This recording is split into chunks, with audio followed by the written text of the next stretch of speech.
e se paute pela ciência, que é uma das melhores coisas que a gente tem. Porque cada vez que a gente estuda mais a gente percebe que sabe menos e a gente também olha mais para a nossa simplicidade e humildade com o conhecimento.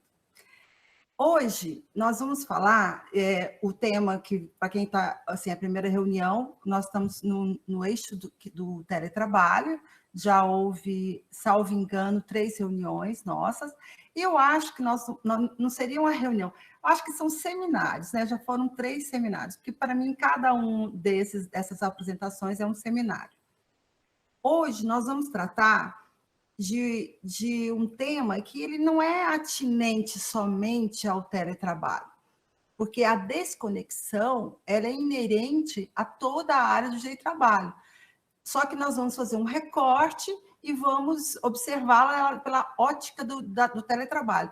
Entretanto, mesmo pela ótica do teletrabalho, a legislação que a gente colocou e a gente fala sobre ela é de todas as áreas que você pode usar, mas ela está mais assim, inserida no teletrabalho em razão da exceção, porque o legislador, em 2017, com a Lei 3.404/67, de julho, ele colocou que ela não se equipara ao trabalho externo, no final do artigo 75B, e, além disso, ele vai lá no artigo 62 e põe o inciso 3 e diz: não tem direito à hora extra, tá? É uma exceção. Então, ele fez uma exceção.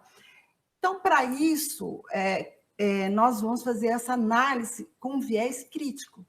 Um viés crítico porque nenhuma, assim, a legislação que a gente vai colocar do direito comparado não fez dessa forma. Entendeu que não existia a possibilidade de ter hora extra, mas ela vinculou a desconexão, ela vinculou ao cumprimento da jornada.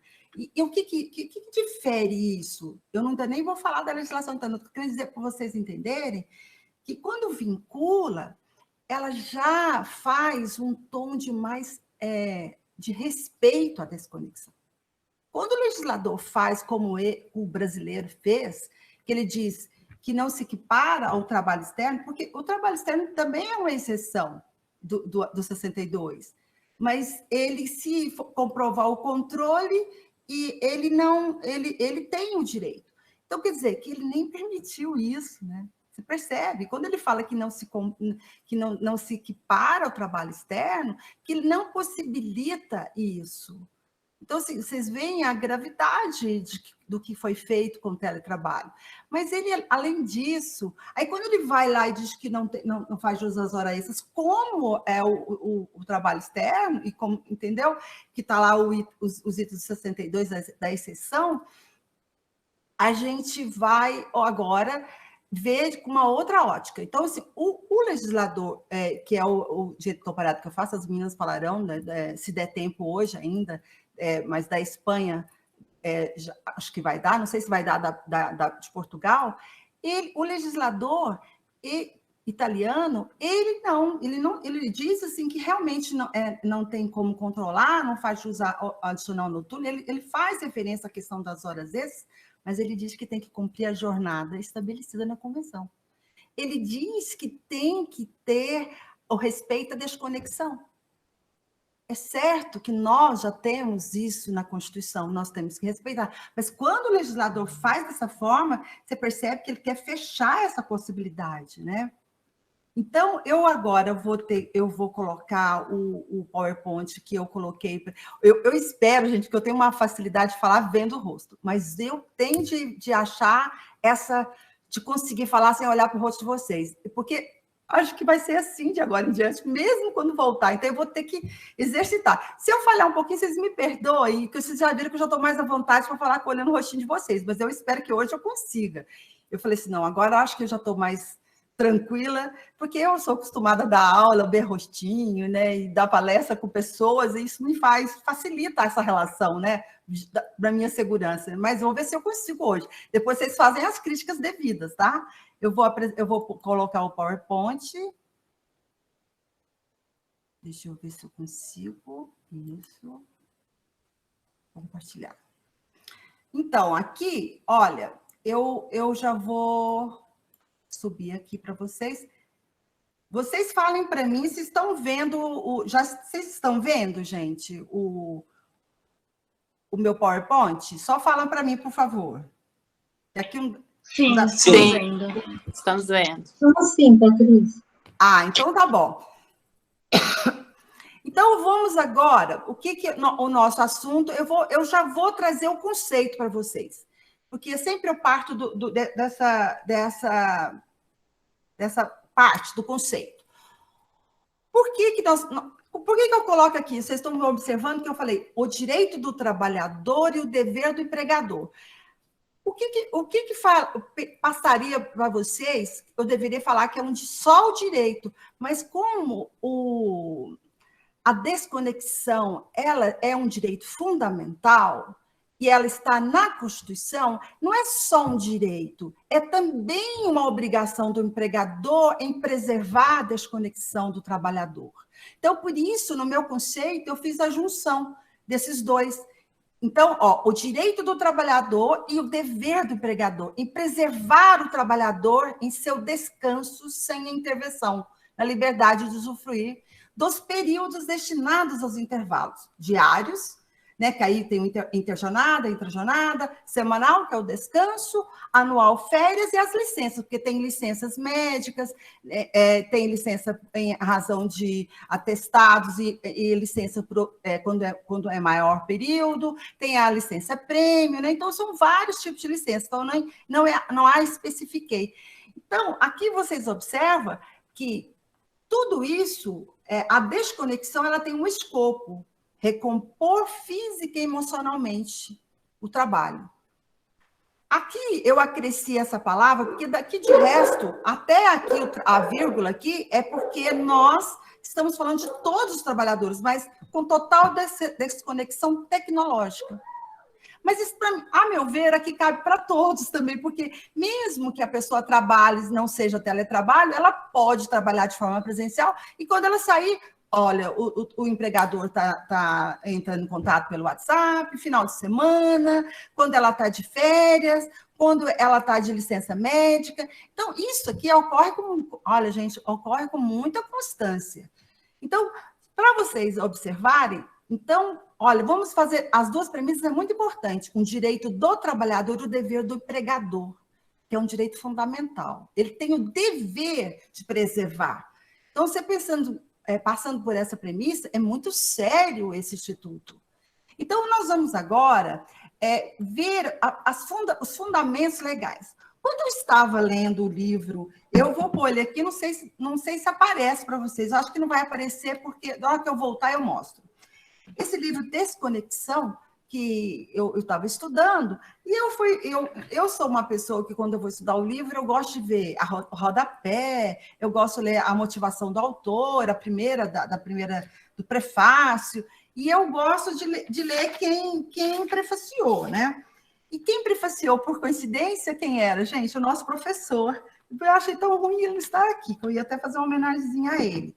Então, o professor Guilherme, ele prefaciou esse livro. Ao prefaciar, ele fez algumas ponderações que eu as inseri aqui, para que vocês observem. Bom, então, eu já falei o conceito, que é um direito do empregado e uma obrigação do empregador.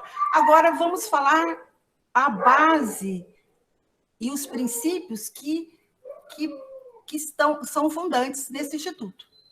O princípio da dignidade da pessoa humana, porque o direito ao descanso, o direito à saúde, o direito ao lazer, o direito à privacidade, e todo refazimento, ele está inerente totalmente ao princípio da dignidade da pessoa humana.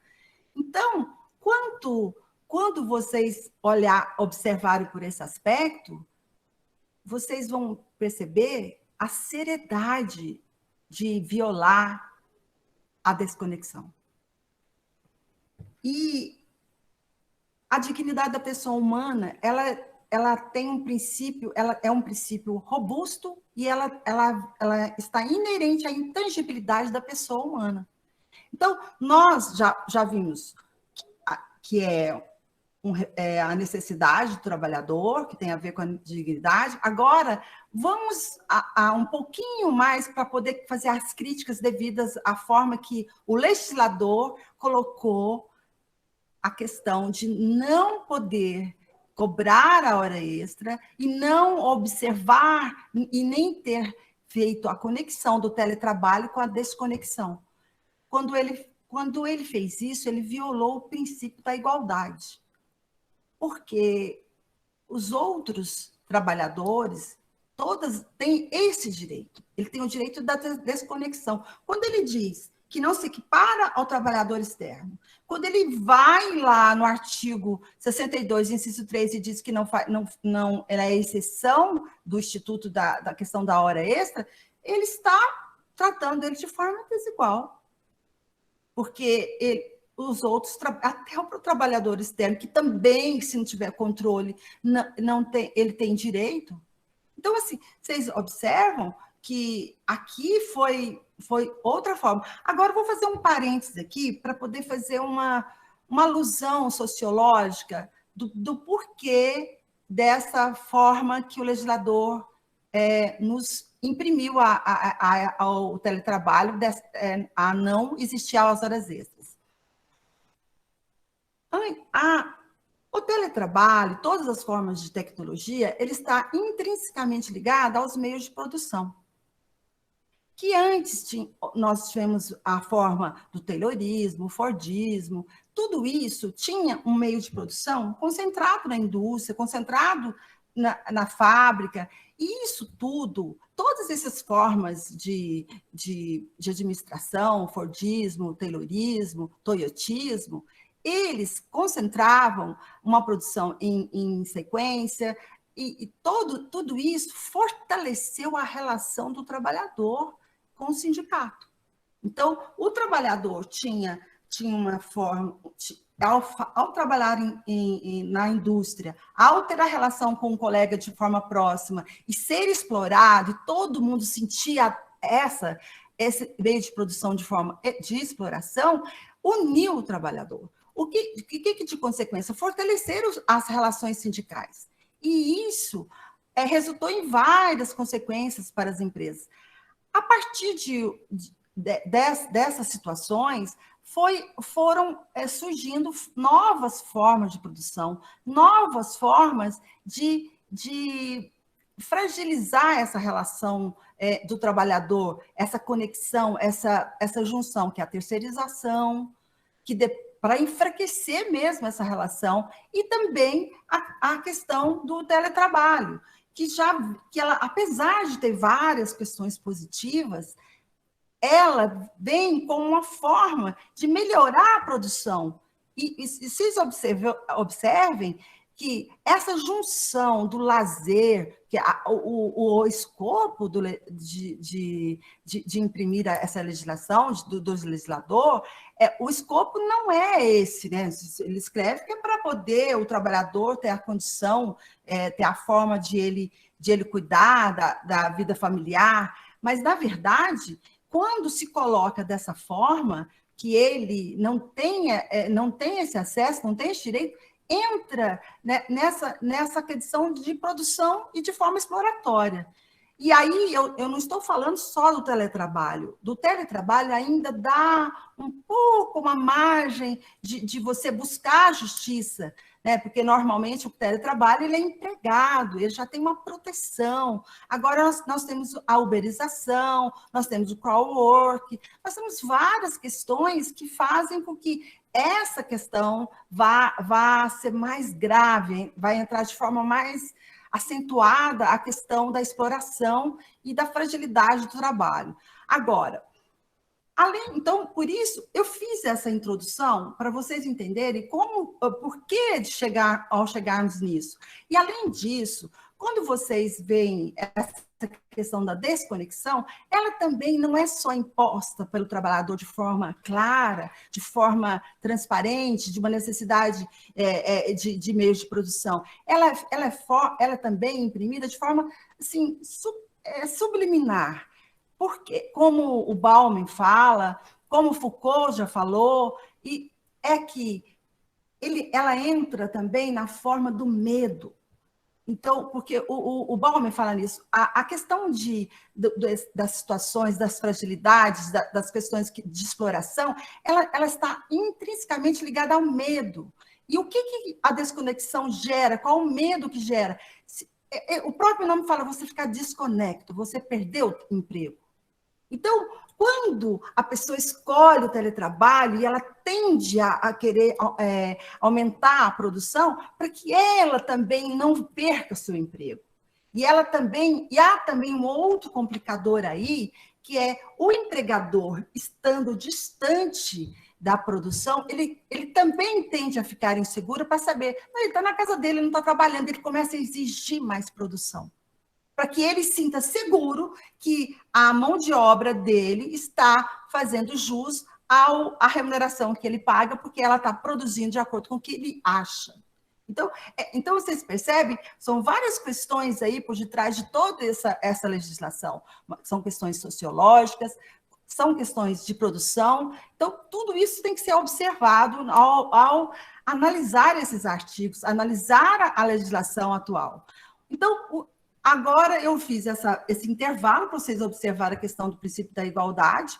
Agora vamos ao direito à privacidade, que é o artigo 5º também, ele seria violado, que é o inciso 10. Por quê? O fato de ele não ter a liberdade, como eu falei no conceito, a liberdade do descanso, das férias, do intervalo inter e intra-jornada, ele é invadida a privacidade dele.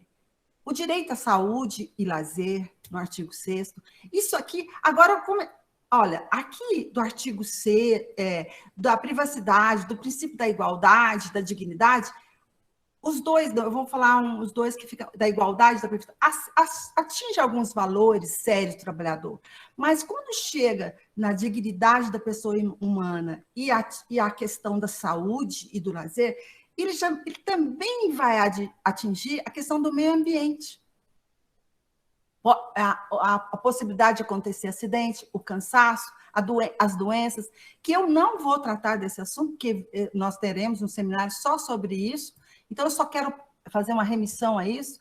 Então, tudo isso, vocês vão observar que a não limitação, o não respeito à limitação da jornada, resulta em várias implicações em todo o nosso ordenamento jurídico e na questão trabalhista. Então, vários viés aqui serão atingidos. Então, assim, agora, o que toda a doutrina e o próprio professor afirmou? Que a desconexão é um direito em razão do artigo 7º, inciso 13. E é um dever em razão disso, porque é um direito fundamental. E esse direito, ele, além de ser fundamental, porque a Constituição preserva em relação aos direitos dos trabalhadores, ele não é só fundamental, já é bastante ser fundamental, mas ele, além disso, ele resguarda. O direito de desconexão, ele resguarda todos esses direitos que eu falei para vocês. Ele vai respeitar o direito da desconexão, é resguardar o direito à dignidade, é resguardar o direito à privacidade, é resguardar o direito da saúde e do lazer. Então vocês percebem que a questão do direito à desconexão, ela vai, além de ser um direito fundamental, é um direito que preserva outros direitos. A importância é absurda. Então, agora vamos para o outro slide, aí vocês vão observar. Então, na opinião do professor Guilherme, não é implícito. Ele acha que é explícito. A meu ver, é implícito, porque não há uma referência à desconexão. Mas como imprime esse direito de ele trabalhar só aquela quantidade de hora, então que nas horas restantes ele descansa, ele tem o direito ao refazimento, existe uma obrigação a ser assegurada, então ela é clara. Isso, a meu ver, não é clara, é implícita. É implícita. Não que eu discordo, professor, porque a força normativa desse artigo, ela é evidenciada, sim, de forma, um direito fundamental de conteúdo positivo, realmente, desse ponto de vista, mas, assim, para mim, o termo desconexão está implícito, mas ela é positiva porque ela não é negativa, não fazer as horas extras. Ela diz que só pode fazer 8 horas ou 44 semanais. E caso isso não seja respeitado, ele seja em multa. Então, isso é bem... Ela é não é uma mera liberalidade negativa, ela realmente é um direito fundamental de conteúdo positivo, imprime a ser respeitado. Então, aí, indo além disso, além de tudo isso, o professor Guilherme, no prefácio, ele argumenta que tem de ser respeitado também, além desses artigos, né, com o artigo inciso 13, né, e a questão da quantidade da multa, também tem que ser respeitado o 22, que é o princípio do risco mínimo regressivo da questão de acidente, do meio ambiente. Além disso, ele vai para o artigo 200 e o 225, e tudo que se refere ao meio ambiente do trabalho. Então, é muito importante que vocês se atenham. Olha o tanto de consequência que é, quando eu disse para vocês inicialmente, que a desconexão é um instituto que ele faz remissão a várias questões do direito do trabalho, eu não estava exagerando. Agora, quando não se respeita a jornada mínima exigida, o inciso 3 do 62, ele está em risco da inconstitucionalidade. E quando se tem a possibilidade de controle, quando se tem a possibilidade de aferir que ampliou a jornada, também há a questão, por que há essa inconstitucionalidade em relação ao inciso 13? Aí também eu faço remissão ao artigo 9º da CLT, porque a nulidade então não foi cumprido, né, o escopo da legislação do teletrabalho, e o princípio da primazia da realidade. Então, o que acontece na realidade? Ele é controlado, ele tem como provar que houve aumento de tarefa. Então, tudo isso vocês vão ter como exemplo. Eu não sei se vai ter tempo, eu até quero ver se a Claudinei está participando de uma palestra antes de vir para cá, para nosso seminário. Mas eu não sei se vai dar tempo, até depois eu vou ler aqui o WhatsApp que ela mandou. Eu vou seguindo aqui, e aí daqui a pouco. Então, essas violações, que é excessiva conexão, ela vai resultar em doença, já falei, estresse, síndrome de Barnwell, que eu não sei se eu consigo falar totalmente, acidente do trabalho, tudo isso entra nas questões de doença do trabalho, que nós vamos ter um dia só para isso. Agora, passando agora para o direito italiano, nós vamos ver que a legislação italiana ela cuidou melhor disso. Aqui são o histórico que nós já falamos nos outros dias. Eu vou colocar aqui para vocês. Como eu já disse, a parte da relação, da legislação de teletrabalho, ela é feita por meios de negociação coletiva, porque o direito privado, o teletrabalho no direito privado, ele foi regulado antes do Lavoro Agile pelas negociações coletivas. Então, apesar do Lavoro Agile já estar em vigor desde 2017, muitos dos acordos desses, eles estão... É como se fossem várias fontes, né? Porque não há uma dissonância entre a nova lei e os acordos. Mas, se vocês observarem aqui, no acordo da Interconfederal, dispõe que, realmente, como eu falei para vocês, também a legislação diz que não há hora extra. Aqui, ó, diz que gestiona que o seu tempo próprio, contudo, dá uma previsão de carga de trabalho em nível de prestação equivalente. Então, assim, o que acontece? Como ele gestiona, ele não tem essa questão da hora extra, não existe, ela como está aqui no primeiro, horário normal, duração de horas, não está estabelecido horário noturno no artigo 17. Mas há uma previsão no artigo 8º desse acordo que a carga de trabalho e os níveis de prestação de serviço devem ser equivalentes.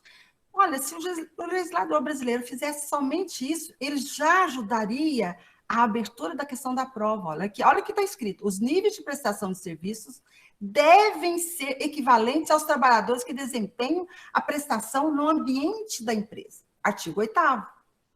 Então, há uma menção, né?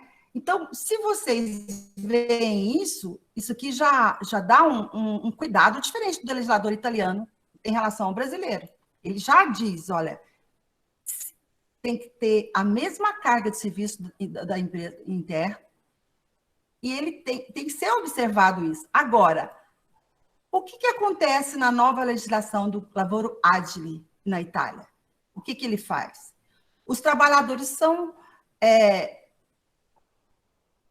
ele tem de cumprir a mesma hora de trabalho diária, semanais, decorrente da legislação e da negociação coletiva, que são os acordos que eu acabei de mostrar. Então, o parágrafo 1º do artigo 18, ele diz que tem que respeitar os limites máximos.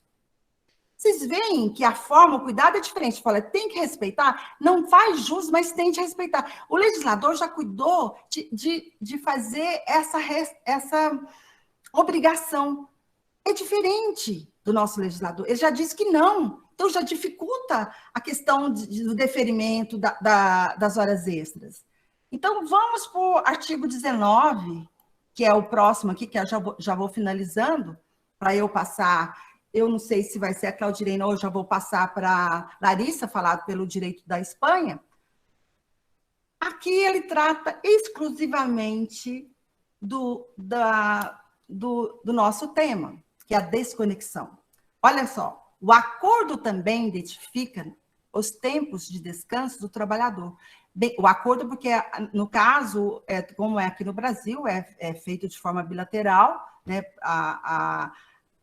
a mudança, né, de trabalho presencial para não presencial. Só que lá o Lavoro Ágil não é só não presencial, ele é flexível, né? Como eu já falei no último seminário nosso. Ele pode trabalhar tanto internamente quanto externamente, ele pode flexibilizar, um dia ele trabalha dentro, outro dia fora. É muito diferente do que nós temos na nossa legislação, porque o artigo 75B, ele diz que é predominantemente fora. Então, já dificulta essa flexibilidade maior que já existe na Itália. Então, ele diz que tem que ser... Olha aqui, ó, o acordo também identifica os tempos de descanso do trabalhador, bem como as medidas técnicas e organizacionais necessárias para garantir o desligamento do trabalhador dos equipamentos tecnológicos. E lá é muito mais grave, porque lá não se permite esse controle de forma ostensiva. Para que possa ter esse controle, tem que ter autorização do sindicato. Então, existe, ó, só para vocês verem aqui, ó, qualquer instalação, o artigo 4º do Estatuto do Trabalhador. Então, é uma proteção maior à intimidade e à privacidade. Agora, eu quero ver como que eu volto aí para vocês aqui, gente. Parar de compartilhamento, acho que eu consegui aqui. Eu voltei. Gente, será que eu consegui hoje falar sem ver vocês? Me fala, por favor. Acho que eu estou começando a conseguir, mas é difícil. Então, eu gostaria, então, agora, eu queria saber, deixa eu só ver se a Claudirene poderá, ela vai falar, porque ela está numa palestra, a pedido do professor. Patrícia, enquanto a Claudirene não vem, deixa eu ir adiantando. Então, é isso que deixa eu só ler aqui, ela mandou um WhatsApp, eu só quero ver. Eu vou passar para você, que eu já tinha falado isso para ela, já tinha combinado. Então, pode falar. Oi, pessoal, tudo bem? Eu vou dar sequência, eu não sei se todos estavam aqui no encontro passado, quando eu conversei com quem estava sobre o cenário, o contexto, toda a ideia que a gente está tratando sobre teletrabalho dentro de um contexto. Então, a gente comentou sobre isso. E eu vou continuar essa fala, mas fazendo um link com a doutrina espanhola e com 2 pontos na normatização espanhola que focam na questão do direito à desconexão, que a Patrícia aí já tratou muito bem.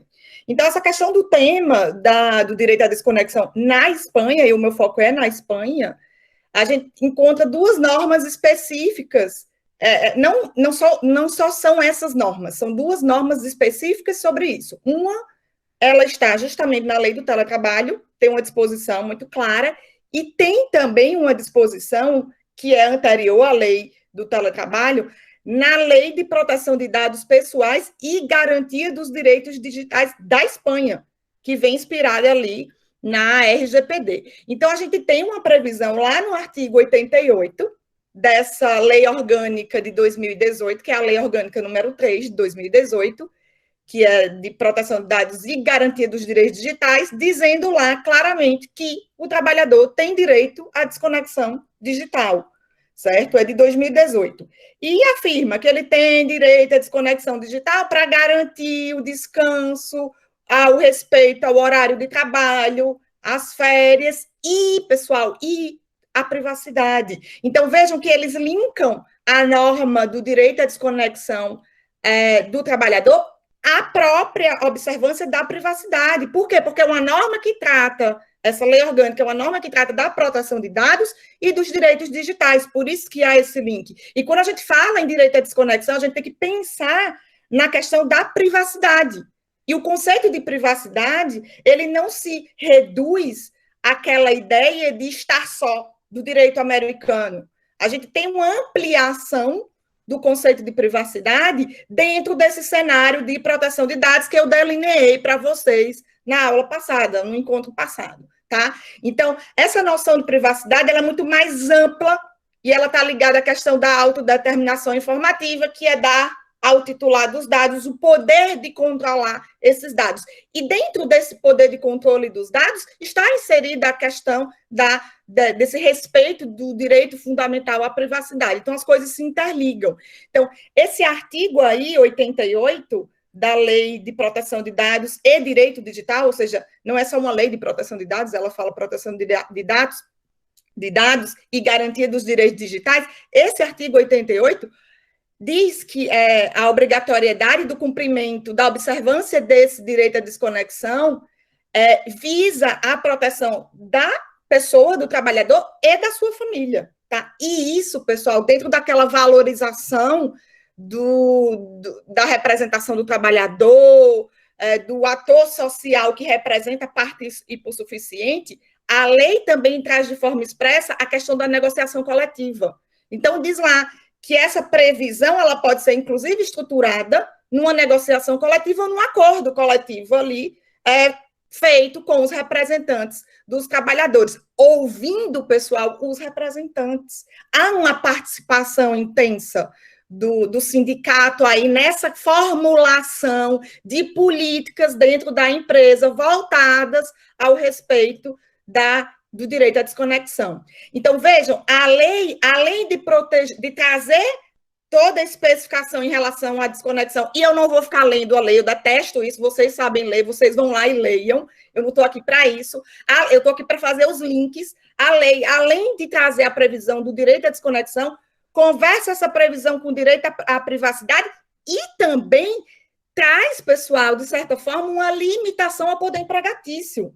Então, a lei acaba por limitar o controle e a organização do empregador com a participação do sindicato, com a participação da negociação coletiva. Eles valorizam isso, diferente do Brasil, né? Vou nem falar diferente do Brasil. Inclusive, hoje eu estava assistindo a primeira conferência virtual da Organização Internacional do Trabalho. Caramba, países que a gente olha e, assim, são países que são muito piores em termos econômicos do que o Brasil, e eles têm Ministério do Trabalho, e nós não temos, né? E uma das primeiras vergonhas que eu passei quando eu cheguei aqui, e juro a vocês, foi a primeira pergunta que uma colega da universidade me fez. Larissa, é verdade que no Brasil não tem mais Ministério do Trabalho ou é fake news? Aí eu queria que fosse uma fake news, mas a verdade, ela, como assim? Mas como é que vocês fazem? Como é que não tem um Ministério do Trabalho no seu país? É uma boa pergunta, né? Como é que não tem? Mas, bom, passando a vergonha, a gente segue em frente. Aí, bem, esse direito também, a desconexão, ele aparece, como eu falei para vocês, na lei lá da proteção de dados e direito digital, mas também aparece na lei do teletrabalho, que veio em 2020, que é a lei do ano passado. E está lá no artigo 15, lá. Vocês vão lá no artigo 15 da lei do teletrabalho e dão uma lida. Eu não vou ficar lendo o artigo.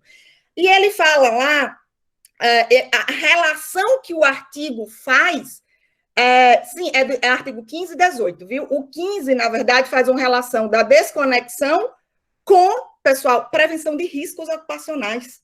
Vejam só, para que serve o descanso? Para a melhoria da saúde e segurança do trabalhador. Então, o próprio artigo 15 da lei de teletrabalho faz esse link, tá? Com a prevenção de riscos ocupacionais. Então, a ideia de desconexão aparece como um direito essencial para a prevenção de risco laboral, tá? E o artigo 18 vai tratar especificamente sobre o direito da desconexão digital. Vai lá conceituar, dizer o que é e tudo, tá?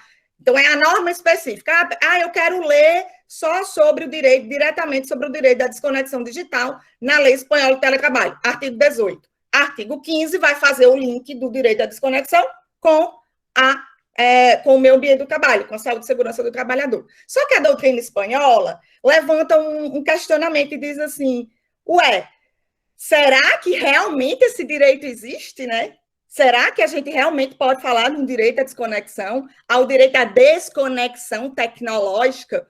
E por que eles levantam esse questionamento? Porque eles começam a falar em doenças que aparecem relacionadas a essa não desconexão. Aí eles vão falar em tecnoestresse, em tecnofadiga, em tecnoansiedade, em vício tecnológico, tá? Eles vão falar na exaustão mental, na exaustão cognitiva, que está justamente relacionada a essa contínua submissão do trabalhador às tecnologias de forma tão intensa. Então, a pergunta é, será que a gente tem realmente efetivado esse direito à desconexão? Porque a gente está o tempo todo conectado, seja no trabalho, seja fora do trabalho. E isso, pessoal, toda essa questão de digitalização, ela tem que ser muito bem trabalhada na empresa, porque se ela é mal canalizada, eleva os níveis de atenção, de ansiedade, de fadiga, de exaustão mental, exaustão cognitiva, que é o que eles chamam de tecnofadiga, ou tecnoadição, né, quando é a questão da hiperconectividade que vai gerando uma espécie de vício, que a pessoa não consegue mais se desconectar, e fica o tempo todo em alerta, o trabalhador fica o tempo todo em alerta, com medo de, meu Deus, não respondi o e-mail, não dei atenção a essa mensagem, eu tenho que fazer isso, porque senão pode acontecer alguma coisa no meu trabalho. Então, tudo isso vai causando uma ansiedade. E a doutrina começa a conversar sobre isso. Ou seja, o uso dessas novas tecnologias, esse uso faz surgir novos riscos, novas doenças ocupacionais derivadas dessa superexploração, dessa superexposição tecnológica no meio ambiente laboral, tá? Até porque hoje, e dentro do teletrabalho isso fica muito nítido, não há mais uma linha divisória entre o que é vida pessoal e o que é vida de trabalho, tá? Hoje eu estou usando um filtro, né? Eu já deixei esse filtro aqui, porque é uma invasão da minha privacidade. Eu coloquei um apartamento pequeno, que é um ovo, que a minha cama, minha geladeira e minha cozinha, elas se misturam num canto só, e quando a pessoa está aqui, vê tudo, né? O meu casaco fica pendurado ali, daqui a pouco tem uma calcinha aparecendo, ou seja, essa vida exposta, íntima, privada, eu vou colocar um filtro, né? Daqui a pouco a gente não sabe mais o que tem aqui atrás, né? Então, a gente não tem mais essa linha divisória entre a vida pessoal e a vida do trabalho, ou seja, há uma invasão do trabalho no tempo e lugar de descanso, tá? Então, esse mundo da internet de hiperconectividade vai anulando esse tempo de descanso? E aí eu volto à pergunta, podemos realmente falar em direito à desconexão? Isso não é novo, tá? Não é novo assim, esse debate não é agora, 2020, com a lei de teletrabalho, não. Em 2015, isso aí já foi feita, já foi levantada essa questão num relatório chamado Relatório Metlin, que eu acho que é de Bruno Metlin, acho que é o nome do cara esse, Bruno Metlin. E aí chamaram o Relatório Metlin, que foi um relatório que precedeu ali a reforma laboral francesa. E aí, dentro da reforma laboral francesa, já se discutiu tudo isso, tá? Alguém ficou responsável pela França aí, não sei se vai tocar nesse ponto posteriormente. Então, hoje não, a Priscila está doente. Tá bom. A gente, então, pessoal, não pode esquecer que quando a gente fala de necessidade de se desconectar, a gente tem junto a isso uma onipresença digital. Nós estamos digitalmente interligados o tempo todo, o tempo todo. Eu ia dizer, são meia-noite aqui. E eu ainda estou conectada, né? E sei lá que horas eu vou dormir, porque eu fico acelerada quando eu falo. Então, a doutrina espanhola vai começar a chamar isso também de... vai juntar informação com toxicidade e vai chamar isso de infoxicação, né? Infoxicação. A pessoa sofre um enorme fluxo de informação, é hiperestimulada com diversas informações, e isso vai resvalar onde? Na história que eu falei no encontro passado, da chamada sociedade do cansaço. Então, por isso que eu fiz questão de marcar o cenário no encontro passado, e eu estou reforçando isso, porque a gente precisa entender o tema dentro de um contexto, tá? Dentro de um contexto. E por isso que é tão importante, gente, a gente entender a necessidade, Patrícia tocou muito nesse ponto, de se observar o direito à desconexão digital, porque ele acaba sendo, na verdade, uma resposta institucional às transformações desse chamado aí, a doutrina espanhola usa esse termo, tecnoglobalismo, né? Que está relacionado à chamada sociedade em rede, que eu falei do Manuel Castells na aula passada. Então, vejam, a gente está falando de direito à desconexão, a gente tem que alinhar isso às ideias de preservação do meio ambiente de trabalho, e a gente tem que jogar tudo isso no cenário atual, que é de hiperconexão, que é de sociedade em rede, que promove aí a sociedade do cansaço. E eu volto à pergunta, temos realmente efetivado o direito à desconexão?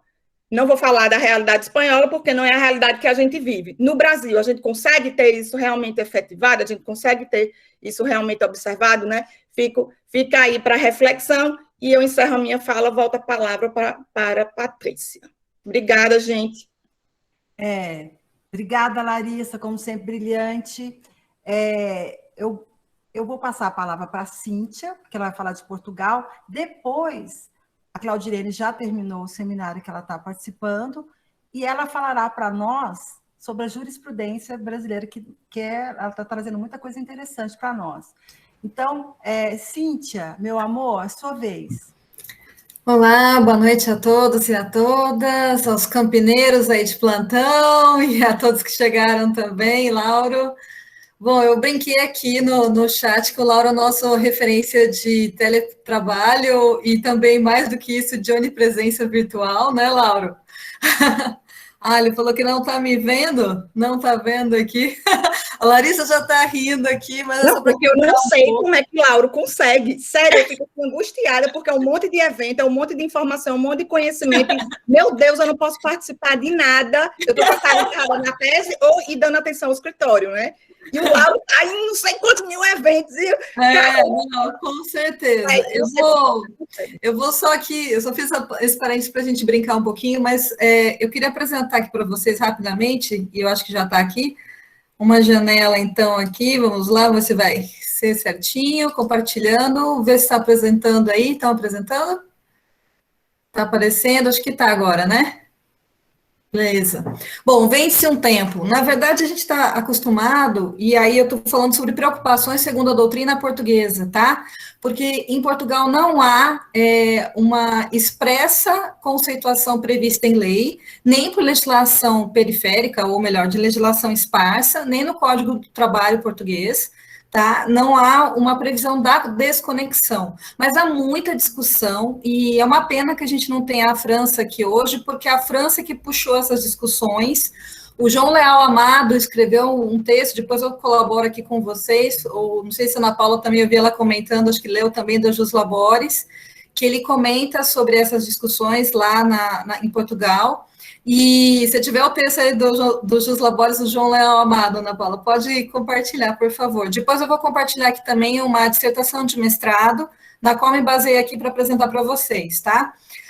O que eles estão discutindo é isso. O conceito de descanso não pode ser só um conceito negativo, ou seja, de não trabalho. Tem que ir além. Tem que ser um conceito de direito de você se relacionar, e aí eu achei bacana que a Larissa fez um pouco essa interface de reflexão, né, esse link, um direito de você se relacionar com a sua família, o direito ao ócio de Domênico De Masi, o direito à criatividade, o direito a você poder simplesmente contemplar a natureza, e não apenas ao repouso físico, mas inclusive a outras necessidades típicas do ser humano.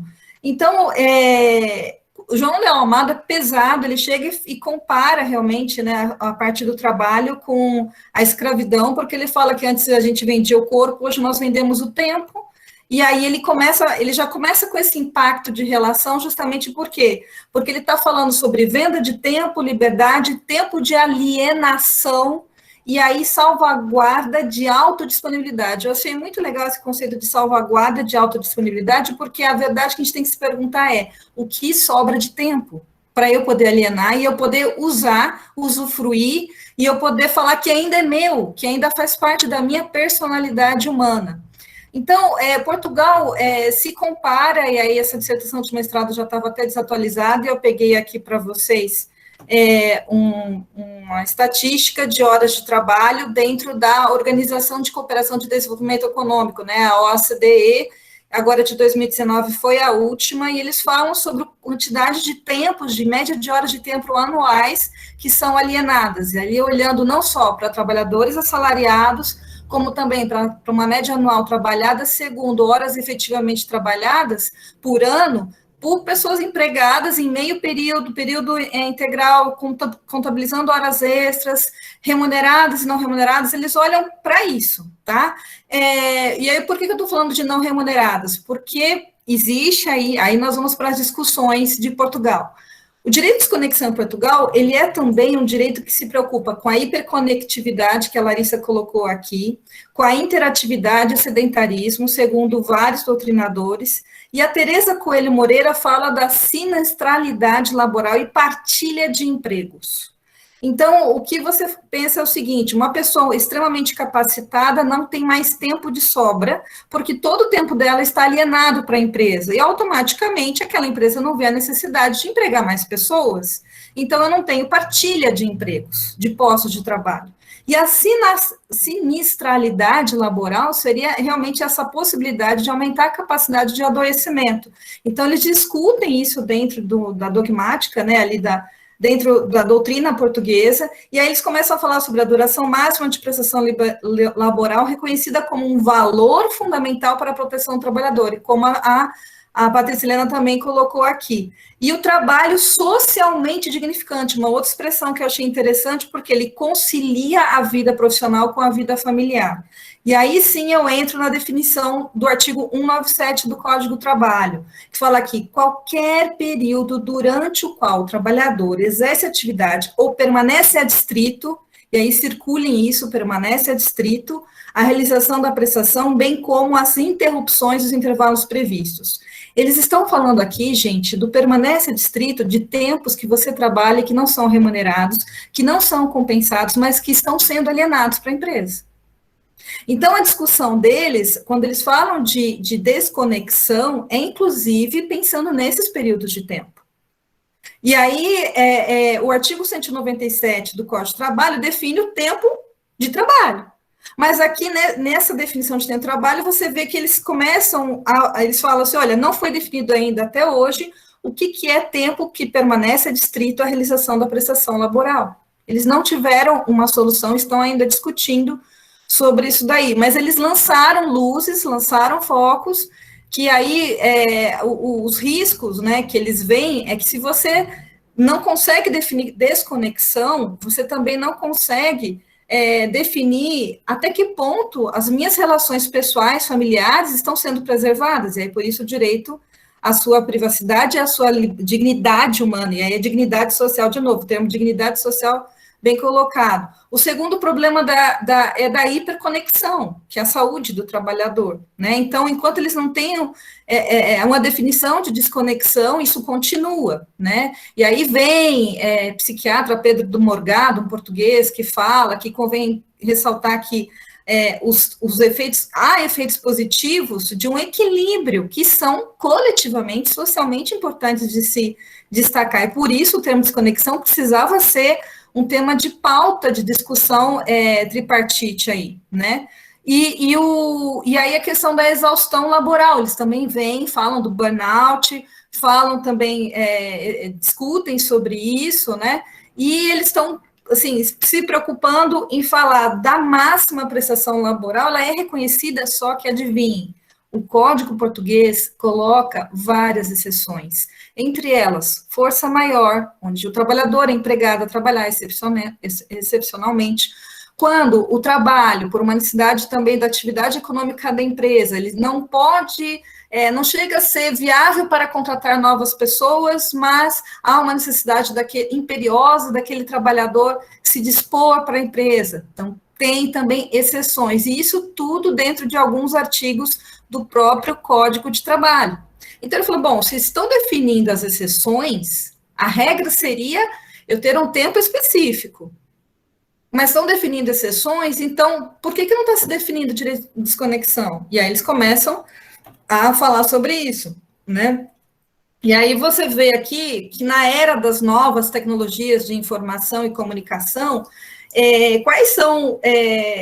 eles começam a fazer perguntas, será que nós temos pensado que nós temos direito à desconexão, se um colega chama a gente para ajudar, se um superior hierárquico está nos conclamando, será que nós somos o homo connectus, ou seja, o trabalhador que não se desconecta de jeito nenhum, mesmo que a empresa fale, olha, você não precisa ficar ligado, ele fica lá, né? Porque ele acha que ele vai perder aquele sentimento de perda que a Larissa colocou agora em relação ao Lauro, como ele consegue absorver toda essa informação e eu não consigo, e você se sente aquém, você se sente menos, né, do que o outro. E aí há um direito à desconexão imediata, e aí eu achei interessante porque algumas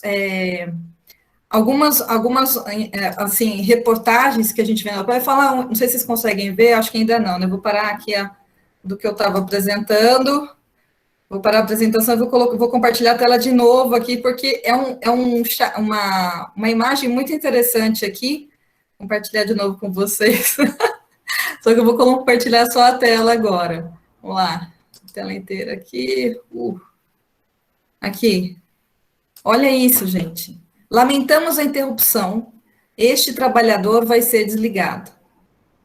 Então, na verdade, quando eles colocam isso, eles estão pedindo para que os aplicativos, para que o controle, o monitoramento que existem com as novas tecnologias de informação, acho que está demorando agora, né?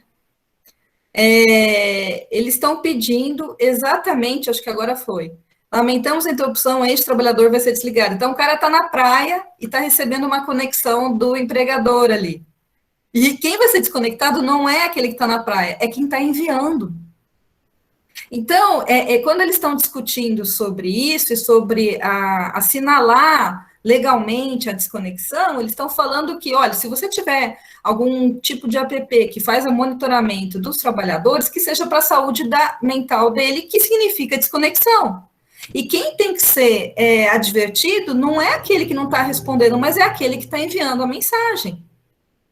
Então, é interessante que eles acabam ficando nessas questões, assim, e eles terminam falando que as propostas legislativas que foram caminhadas em 2017, 2018, 2019, lá, na verdade, teve um bloco em 2017, e depois, agora, em 2019, teve também um outro bloquinho de propostas, mas a de 2017, que eu consegui pegar aqui para vocês, resumidamente, elas falam que o direito à desconexão teria que ser como regra, tá? como regra, ele teria que ser irrenunciável.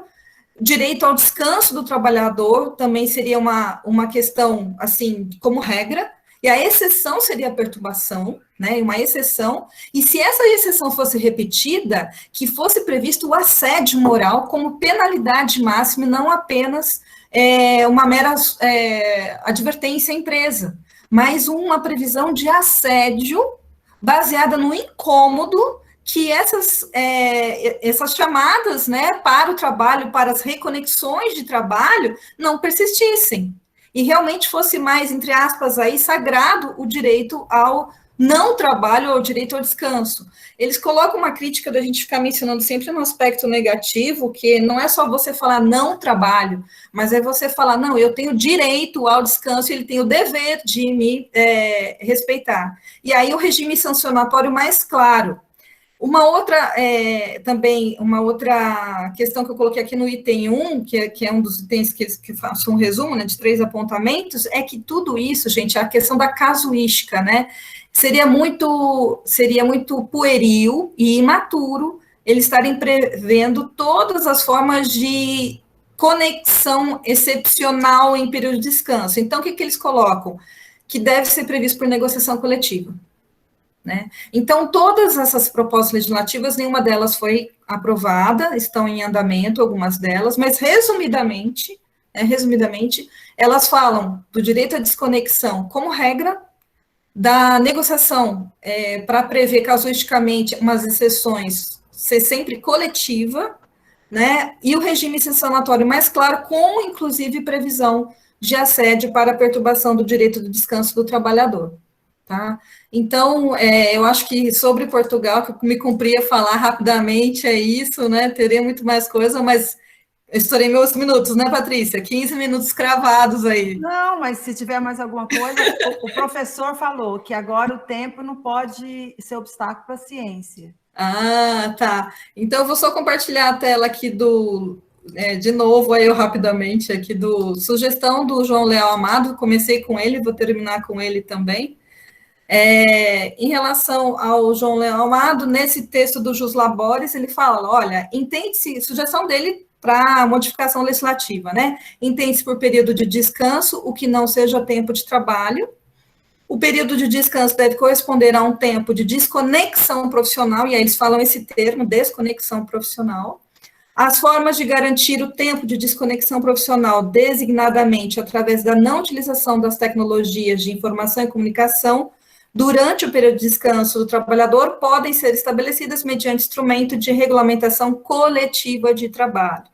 A violação no dispositivo, do número 2 aqui, né, pode constituir assédio nos termos e para os efeitos expostos no artigo 29 desse código. Aqui ele está falando sobre uma proposta do Código Português. Ele é um dos mais sutis, pelo que eu verifiquei, os outros são mais agressivos em realmente colocar como deve ser por negociação coletiva e não pode ser, e deve se constituir como assédio, e não só pode constituir como assédio. Né? Eu entendo que teria que ser realmente feita algum tipo de fiscalização, e como a Larissa bem lembrou, nós não temos mais Ministério do Trabalho, uma subpasta da economia, né?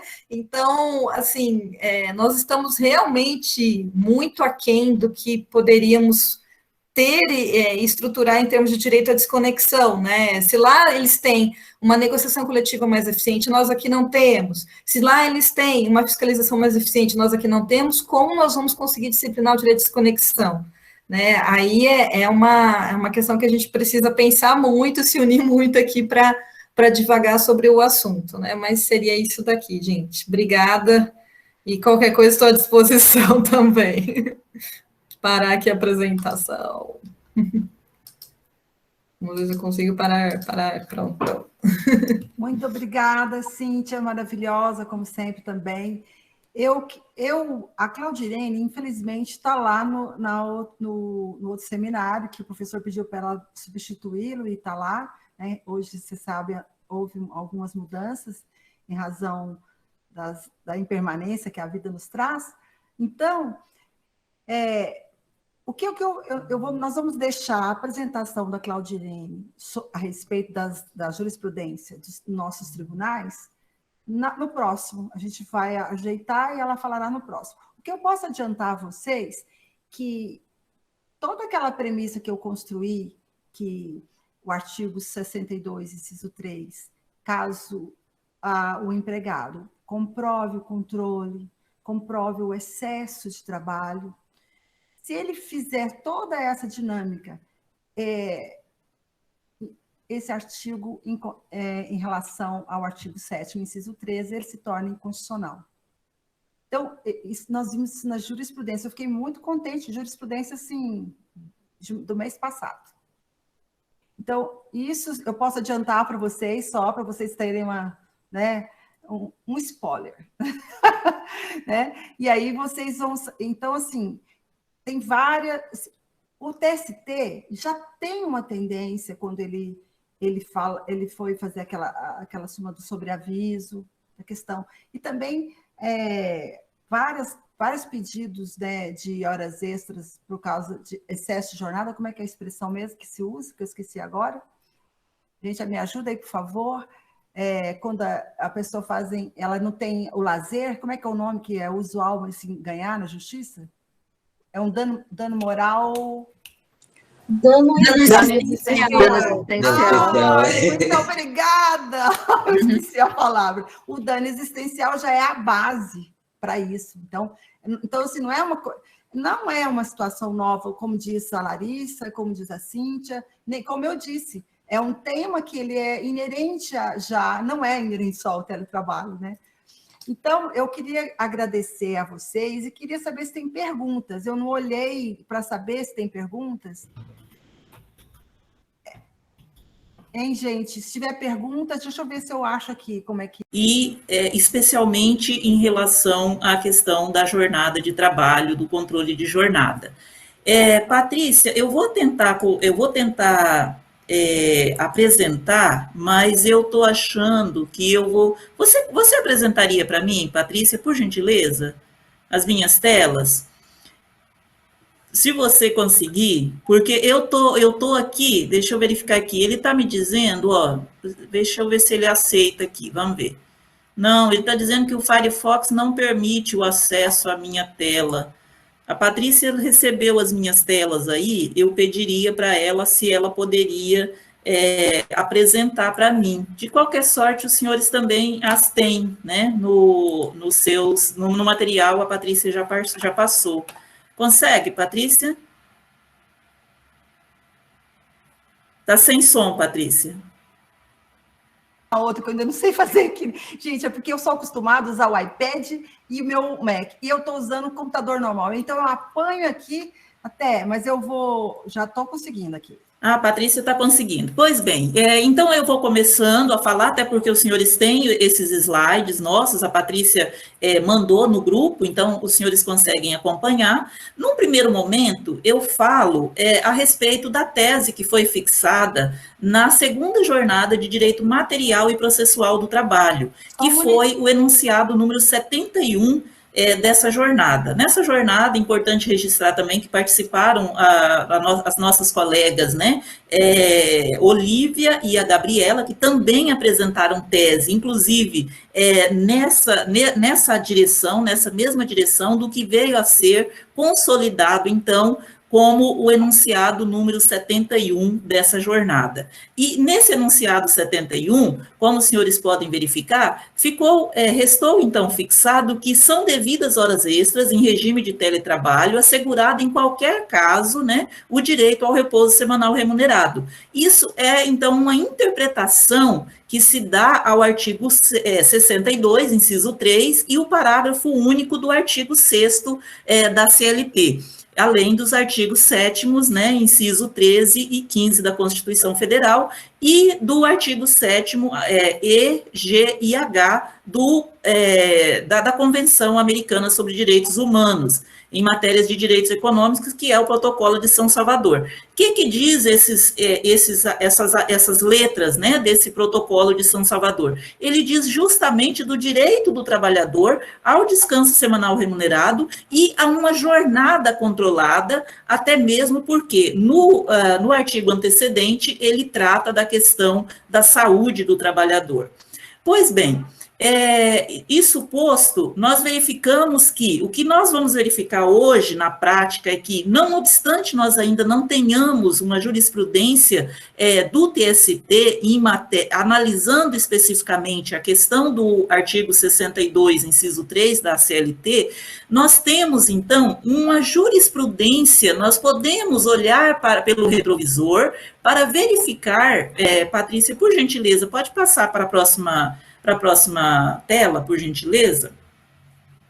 Então, nós podemos, olhando pelo retrovisor, nós conseguimos vislumbrar qual é a tendência do TST nessa matéria relacionada ao controle de jornada, ou pelo menos à possibilidade de controle de jornada. Isso porque o TST, como os senhores observam aí, nessa primeira tela que está tratando da jurisprudência do TST, ele já vinha... Desculpa te interromper, mas não está com nenhuma tela apresentando. Ah, não está? A Patrícia parou de apresentar a sua tela, Patrícia? Sumiu a tela da Patrícia, sumiu, né? Sumiu a tela, tem que compartilhar novamente, Patrícia. Você pode compartilhar novamente, por gentileza, Patrícia? Deixa eu tentar aqui de novo. O problema é que eu não consigo mesmo. Não sei o que aconteceu. Não sei o que está acontecendo. Ótimo. Patrícia está compartilhando. Perfeito. Ótimo, Patrícia. Perfeito. Pois bem, nesse primeiro acórdão que os senhores verificam aí, da lavra do ministro Alberto Luiz Bresciani, nós verificamos, então, que a terceira turma do TST, ela fixou na seguinte premissa, que se for factível, quer dizer, se for possível o controle de jornada do trabalhador, é impositivo, então, que se aplique, que se dê efetividade ao artigo 7º, inciso 13 da Constituição Federal, ou seja, que se remunere a jornada extraordinária. Então, aquela premissa de que as horas extraordinárias, nós já temos uma manifestação do TST no que concerne ao trabalhador em regime externo, né, que é o 62, inciso 2 da CLT. E já temos também uma manifestação do TST em relação à questão do inciso 1, que é em relação ao gerente. Mas nós podemos nos basear mais propriamente em forma de analogia a esse trabalho externo, que é aquele trabalho externo, então, que, em princípio, ele, não sendo possível o controle de jornada, é que, então, se pode dizer que o trabalho externo não se sujeita ao pagamento de horas, não assegura o pagamento de horas extras, né? Nós caminhamos para o próximo slide e nós verificamos que ficou, então, expressamente ressaltado que somente nesse caso específico desse agravo de instrumento que nós lemos agora, esse agravo de instrumento em recurso de revista, da lavra do ministro Lélio Bentes, a sexta turma fixou, então, o entendimento de que deveria haver, então, a jornada de trabalho, né? O trabalho externo, configuração de jornada. Então, ele entende o quê? Que não é possível voltar em matéria fática e, portanto, como o Tribunal de Origem já havia fixado as premissas fáticas de que era possível o controle do labor externo, que, então, era assegurado, então, o direito às horas extras, né? Apesar da redação do 62, inciso 2. No próximo slide, nós vamos verificar também que há, então, um registro de que a Corte tem um entendimento no sentido de que a mera possibilidade, veja, não necessariamente o controle, mas a mera possibilidade do controle já é o suficiente para afastar a incidência, então, do artigo 62, inciso 1 da CLT.